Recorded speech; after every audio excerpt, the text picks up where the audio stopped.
could probably guess right now what you're thinking. I like to think that I'm a little bit psychic.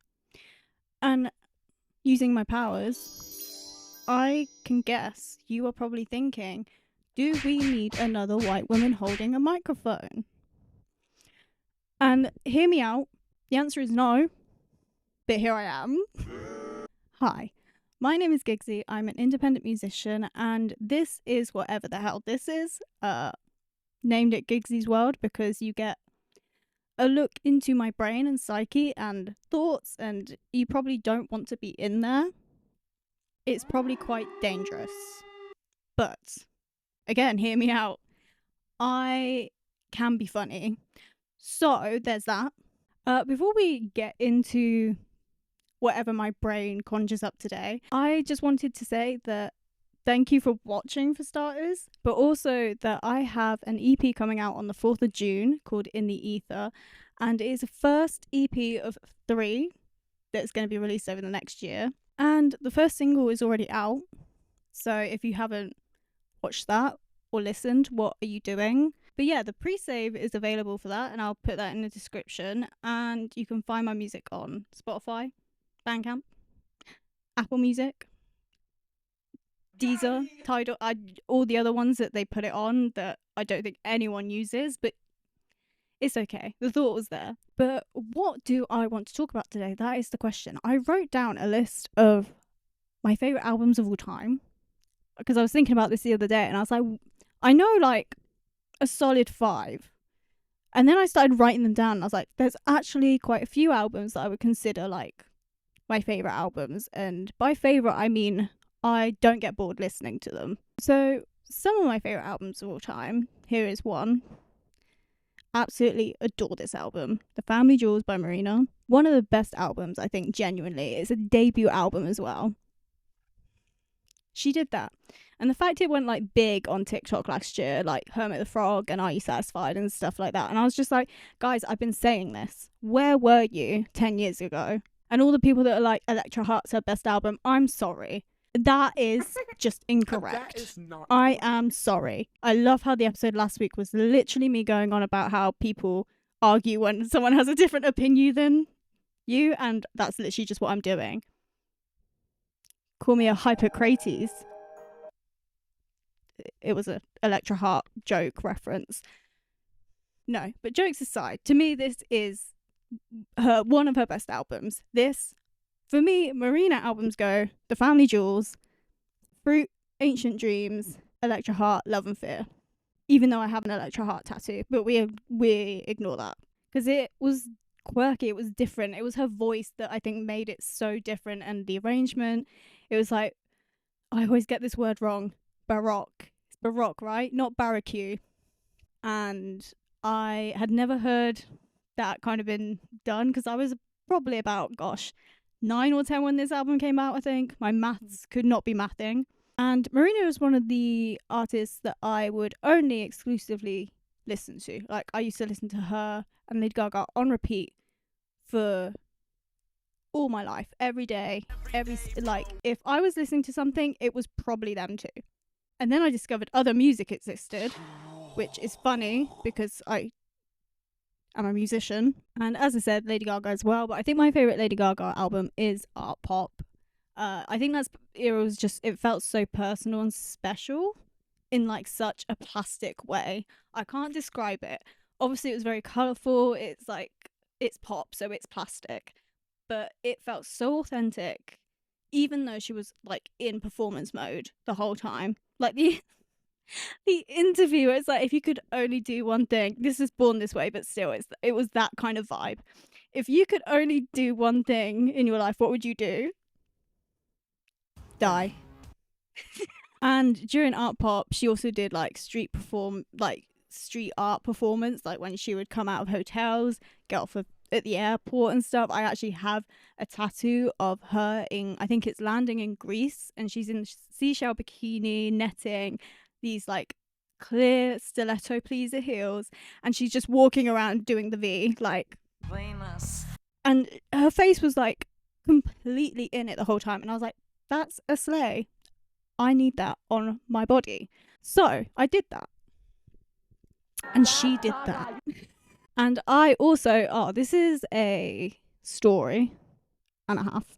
So she did the iTunes festival and it was called Swinefest. And I saw about it online and I was like, I'm not going to bother entering the competition because I know I'm not going to win it. It was like a free competition where you literally, I think it was just you signed up and then you might have got picked to win a free ticket to go see this like special show. It was at Camden Roundhouse. It was a small show. And I don't ever remember entering this competition because, as I said, I was like, I'm not going to win.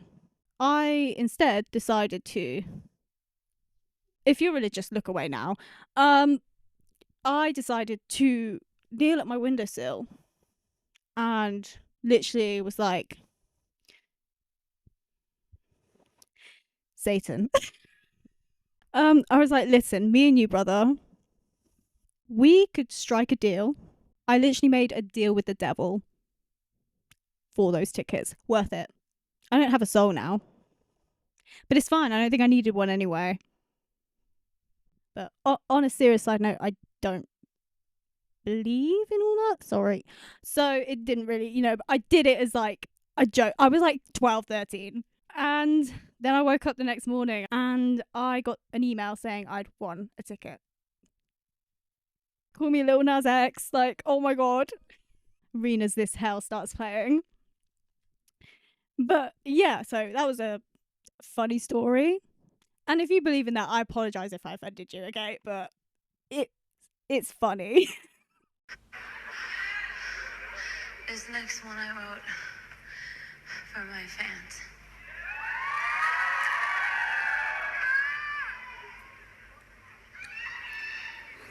I went on a tangent again. I mean, what did we expect? Let's be real here. Born This Way is also a close second, I think. I'd say those are her like two best albums. I think the Born This Way era is more my favorite era in terms of the tour.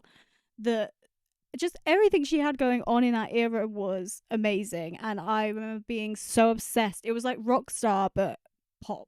And I loved it. And she always says like, she is just a rock star, and I completely agree. And also, if LG7 is not rock, I am boycotting for like the 7th time. Gaga, if you see this and it's not a rock album, I don't want it. No, that was a joke. I do want it. I'll eat it up regardless, okay? I even ate Joanne up, okay? That was a sentence. It's an album. It's her album, Joanne. I'm not a cannibal. Another one of my favourite albums, Alright Still by Lily Allen. I was very late. I'm very late to most things and most artists and music and trends. And I found Lily Allen when I was in college and I was about 18, 19. This was probably like 2015, 2016 time, maybe a bit later. So I was very late to it. But Alright Still, oh my God, one of the best debut albums ever. Like, she did that. And I don't care if she is an Nepo baby. To be quite frank, I don't care because she wrote that. She wrote LDN, Smile, F you. Why am I saying that? Why do I just say F you? Fuck you. Me censoring myself like I'm monetized on YouTube. Friday Night, Knock 'em Out. I've got herpes. Yeah. Yep.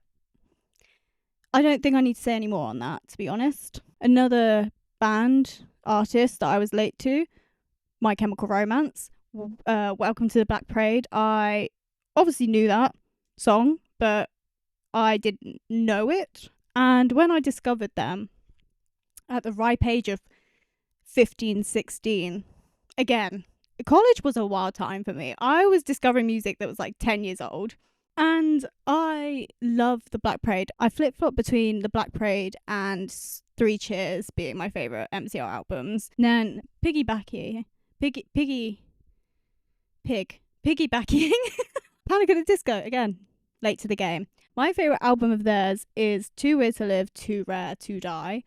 That album and Death of a Bachelor, again, those two interchange, but I think to me Too Weird is top tier, but it's synth rock pop and I eat that up. So some controversial things around Brendan Urie and the song Girls, Girls, Boys, but I have to admit it is a bop, and I can't help but sing every time it comes on. But it has Casual Affair on it. How could I not stand Casual Affair? That song is amazing. Vessel. Now, I found 21 Pilots at the right time. They were just releasing like the Blurry Face era stuff. So I found them just before Stressed Out got big. And I love them. Obviously, I'm seeing them next year. It's a fresh sound to me, and it has more like classic pop synth. It reminds to me it's the Family Jewels. It is their version of the Family Jewels. Like, it's weird, but in like a commercial way. So proud of myself when I learnt the rap to Car Radio. Ode to Sleep as well. Can rap that. Don't like to brag. Then we have Strange Desire by Bleachers. I really love that album. It's not, again, it's synth based. I'm noticing a trend here. But that Wild Heart and Take Me Away featuring Grimes. Oh, they make me levitate. 21 Pilots who? They make me levitate. That, and even their second album, Gone Now. So good. And it's not the usual style of music I would listen to. Also listen to Billie Eilish's new album, and I have to say that is my favourite Billie album. I am not a massive, I like Billie. I'm a casual listener. I don't have any strong opinions. I enjoy some of her songs. That's it. This album, when I listened to it, I only didn't like 2 songs, and that was just because they were ballads. I'm sure within time they would grow on me, because this whole album is definitely, I'm gonna listen again. But my favourite songs from it were The Diner, La Amour. I'm not gonna say the whole thing because I'm not French and not very good at doing accents. And Birds of a Feather is my favourite. But yeah, I would say after one listen, and I am raging about it like this, that's a solid album. Normally it takes me a few listens to get this hyped, but I really, really enjoyed it. All My Demons, Greeting Me as a Friend by Aurora is also one of my favourite all-time albums. It's a very good album for when I'm feeling a bit overwhelmed, and just I used to listen to it on the way to college when I'd be like, I woke up, it's 6:30 a.m, I've had a panic attack, I need to go to college now and learn. So I used to listen to that, and it would instantly calm me down. There's just something about Nordic singing and her voice and melodies. But again, Aurora isn't someone that I would typically, I think, gravitate towards but there's just something so special about her that makes her easy to listen to and easy to enjoy her music. So I wrote them down, and my handwriting is atrocious, so ignore the state of the notebook. Oh, actually, whilst we're here, speaking of Aurora, yeah, she drew that for me. Oh, and then I also went to life lessons with Marina. I came away a new person. I didn't, but shh. Anyway, before I keep getting distracted. And then Charlie XCX. I love Charlie XCX. I think my favourite album of hers has to be self-titled Charlie. That is such a good album, which is weird because I used to prefer How I'm Feeling Now. And then more I listened to Charlie, I was like, no, this is my... But Crash is also very good. And I don't get why people hate it just because it's more mainstream pop. She's not going to want to do hyperpop forever. Do you know what I mean? She wants to do different things. And her new record is going to be a Eurodance club rave type album. So just enjoy it. But also what's interesting is the discussion that she brought up about album covers. Now, listen, I'm a girly who really enjoys a good album cover. But this whole discussion around whether artists should have to put themselves on the cover or even have a good album cover, I see both sides, because Charlie makes a good point that, she mentioned that why do we feel like we have to see a woman on the front of her own album cover and stuff like that? Why? It was something along those lines. I'm really bad at quoting and remembering, so I'll put it somewhere here. And I understand where she's coming from, because you look at bands like the 1975 Joy Division, their famous album cover. I'm sure there's plenty of others that are men, and they don't have themselves on the cover art, if that makes sense. And the cover art is being praised as something that is groundbreaking and is iconic and it's memorable. Whereas she's done it and people are like, this is so ugly. This is awful. We want your face on it. And she's like, you're literally proving my point. So I get both sides because I'm someone who enjoys the visual side of an album. I enjoy having a nice cover to look at and having in my collection. But I see her side. Personally, I don't think I could do it. I don't think I could not have a visual element, but whether it's just because I am also obviously a tiny independent artist, so I feel that I need to have visuals as well so that it sells what music I'm creating and, you know, kind of solidifies my vision as an artist to those that find me. I don't know, so it's an interesting discussion. And also people were like, you could have picked a better font. Girl, the whole point is that she doesn't want you to think about the album cover. She wants you to just listen to the music. Circling back, as we always do, some honorary mentions of like my favorite albums. So these are like albums that I return to, but I wouldn't say they're like my favorite all time. One of the Boys by Katy Perry. I was never a Katy Perry girl, never a Katy Perry girly, but One of the Boys is such a good album. Oh my god. And I know it's got the controversial You're So Gay track on it, but even that's a bop. Even I can't help but like enjoy that song. I Disagree by Poppy is also an album that I constantly go back to. It's my favorite of hers, definitely. Death of Peace of Mind by Bad Omens. Recently discovered them. Love that album. Not too keen on their older stuff, but that album. Keep up with that sound, guys. Keep it up. As if they're like watching this. Guys, keep that sound up. Wiped Out by The Neighborhood. Yet another album that doesn't have them on the cover. But that album is so good. That album and the 1975's like debut album kept me going through college as well. Don't like really listen to them anymore, either of those bands. It's just those albums that I would go back to if I was going to. Can I just say this light? So last time, the other two videos that I filmed, I've had it on like a rotating light that like is not as bright, it's not as in your face, and this is really hurting my eyes. Like it really hurts, but I think it looks better lighting wise. What is this I just made? It's like really, I think it's just overstimulating my brain. I could ignore the moving lights. Why can I not ignore this one? And then obviously Chapel Roan's debut album, The Rise and Fall of a Midwest Princess. I have to give that a mention. Again, I said I'm not a ballad girly, and it took me a few, like 2 listens to get into, but once I got into it, I got into it. Like, I am a Chapel Roan stan now, and I'm definitely going to be trying to buy a vinyl of that album because the artwork as well, the look is there, the vision, the artist, I want it. Moving on to a thought that just popped into my head. So I always get bullied for my sandwich choices. So as I mentioned before, there was a period where I would only eat hash browns and ketchup every day for lunch, and it went on for like a month or 2. And now at the moment, I am only eating cheese and ketchup sandwiches. And now before you go, what's wrong with you? Shut up, okay? It tastes amazing. So good. And I don't get why people go, cheese and ketchup. Babe, you have that in a burger. I just don't have the meat in there. What's the issue? What is the issue? I genuinely think I've just been staring at my desk for about 5 minutes, and then I came back and remembered what I was doing. My brain just told me a funny story, so I'm gonna tell it. So when I was like, oh god, how old must I have been? Probably 8 or 9, maybe a bit younger.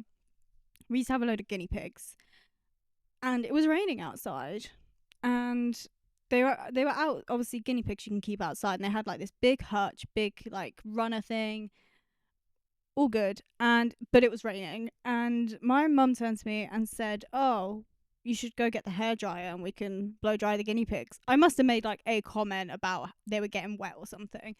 So my mum said that, and I genuinely ran upstairs to grab the hairdryer and came back down. And I said, "But where are we going to plug it in? How are we going to do this?" And I just remember my mum being like, it was a joke. I was like, oh. And that's when I learned that jokes and sarcasm existed. And after that, no, I was still gullible. People would tell me things all the time. Like in school, people would tell me something and I'd be like, really? Oh my God. And then I'd go tell someone else and then they'd look at me and be like, you're actually insane. What is wrong with you? Who told you that? Why are you believing them? Me and my boyfriend went to Italy like a few years ago. And there was this tree and I remember looking at it and being like, oh, they kind of look like tomatoes on the tree. And my boyfriend goes to me and said, yeah, it's a tomato tree. And I was like, what do you mean a tomato tree? They don't grow on trees, do they? And he's like, yeah, it's a special kind of tomato, and they it's only really in Italy, and they grow on trees. And I was like, well, my boyfriend has no reason to lie to me like this. He has no reason to do me like that. So I was like, okay, wow. And then we're sat having lunch with his sister and mum, and I turned and I said, I didn't know tomatoes grew on trees. Luca's there trying not to laugh. They're looking at me like I'm insane. And they were like, what do you mean? And I was like, well, the tomato tree out the front there. Yeah, I didn't know. I didn't know that happened. And then when Lucas started laughing, I realised the penny dropped. And I was like, you asshole. And now he said something the other day. I can't remember what it was.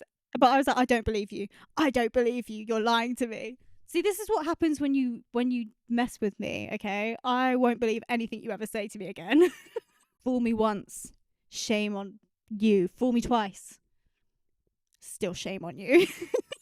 Oh, we were also watching something. I'm just basically outing myself as a dumb bitch here. But it's okay because I just embrace it. I used to get so upset about being called stupid and ditzy. But at the end of the day, it makes people laugh. And if I can make people laugh, then I've done my job in the world. Yeah, I know. I am so sweet. But I think on that note, I'm going to give you my top songs for the week and call this a day because I don't think my brain can cope with anymore, to be quite honest. My top songs at the moment, I am still listening to Chapel Roan, as I said earlier, but I think Pink Pony Club has gone up. It's now in my top favourite songs of hers. So good. I love it and I love singing it. So fun. Birds of a Feather by Billie Eilish and The Diner. Those are also some of my songs of the week. So good. I also listened to Radical Optimism by Dua Lipa, and it was okay. I felt it was a little bit, to me, it just sounded a little bit dated. It didn't sound fresh. It still sounded like there were some songs that sounded fresh, like I think Training Season and stuff like that, and Illusion. But the rest of the tracks, I was just like, oh, it just sounds like it was produced in 2017-18, and that's not a bad thing. But I think after Future Nostalgia, I kind of expected something else. I don't know. And yes, the albums are different sonically, but they still have, to me, again, this is the opinions thing, but to me, it still sounds very in the same kind of circle of sound. I would really like to see Dua Lipa do rock, to be honest. Like, not rock, but a bit more pop rock. I think she has that voice, she has that rasp, and she was so good on Prisoner with Miley, and I want her to do more of that. But Happy for You, I really like that song from the album. Frankenstein by Rina Sawayama, that is my favourite on Hold the Girl. It's so good, and I've been listening to that again this week. Like, the guitars are amazing. Like, I really adore that song. It's a good shower song. It really is. Oh, and also I Love It by Camila Cabello. I think I said her name wrong. Cabello? What did I say? Yeah, I Love It by Camila Cabello. There we go. Also really like that song. Playboy Carti, I don't know why he's there. Go off, I guess. I don't know what he's saying. I understand the vibe of like mumble rappers and mumble rock and stuff, SoundCloud type sound, but it just didn't work for me in the song personally. And I think people are shitting on her a lot, but I appreciate that she is an artist that is able to like change direction and try something new. And I will always kind of stick up for those kind of artists because I respect it and they're not just sticking to the same thing and doing it over and over and over again. So I really enjoyed that song. Could it be better? Yeah. But still a bop, still listenable. Before I go, I also want to talk about like the whole consumption of like vinyls and production, that's what I meant, of vinyls and stuff like that, and the discussion going on at the moment around Taylor Swift and Billie Eilish, because Billie Eilish came out and said, you know, I don't feel like we need to be doing all this, like having 50 versions and variants of vinyls and CDs. And she then released a different array of vinyls for Hit Me Hard and Soft, and people are saying, you know, a little bit hypocritical, but at the same time, she's doing it made out of recyclable material, I believe. I think it's interesting because I am someone who understands having different versions of things. I'm waiting for the red dot to appear on my head. But Taylor Swift is taking it a little bit too far. Okay, I haven't been swatted. We're fine. But yeah, I think she is taking it a little bit too far. Like having a version, I think max 3 is probably okay. You know, because at the same time, it comes off as greedy and desperate too. Because the reason that artists do this is it's sold as like, oh, well, it's for the fans, it's collectibles, it's like one-time thing, you know, this vinyl only has this on it. And that's all good and well. But it just comes off as greedy when you've got an album that's just come out that's 20 songs. It's a double album. But then to go and be like, actually, I'm going to release like the demo tapes and stuff all on it. I don't understand. Or like secret songs. That's cool. But why can't we do it in a more inventive and environmentally good way in terms of because Taylor Swift fans love to solve puzzles and they love looking for Easter eggs. Why isn't there one? I mean, obviously there might have been and I just haven't seen that. But why didn't she do it where she uploaded it on like a secret website and they had to work out the code and stuff like that? Because 21 Pilots did all that. I think they embedded like links and stuff in coding of their website and all this kind of stuff. And I'm like, why didn't she do that where it's like a secret track? But the way that she's going about it is very much like, I need you to buy this because then it gets my sales up and then it gets me money and then it gets me in the charts and it gets me more money. And it feels like that. And obviously I don't know her. I don't know anything about her except for the albums I mentioned that I've listened to and stuff and her carbon footprint. But anyway, just that's my 2 cents. I don't think it's necessary to have 30 different vinyls and variants of CDs and whatever else. Don't get it. I don't think it's really worth it. But yeah, I think I'm going to end it there.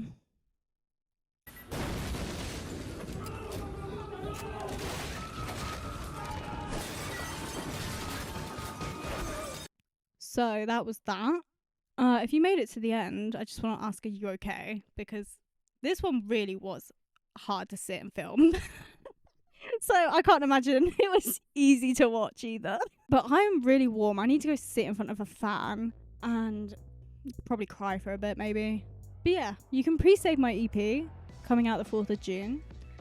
And the first single is out now, as I said. I'll have that dotted up in the corner. And you can watch the other 2 episodes of Gigsy's World on my YouTube. But yeah, thanks for watching. I hope you enjoyed my rambling and yapping. And I'll see you in the next one.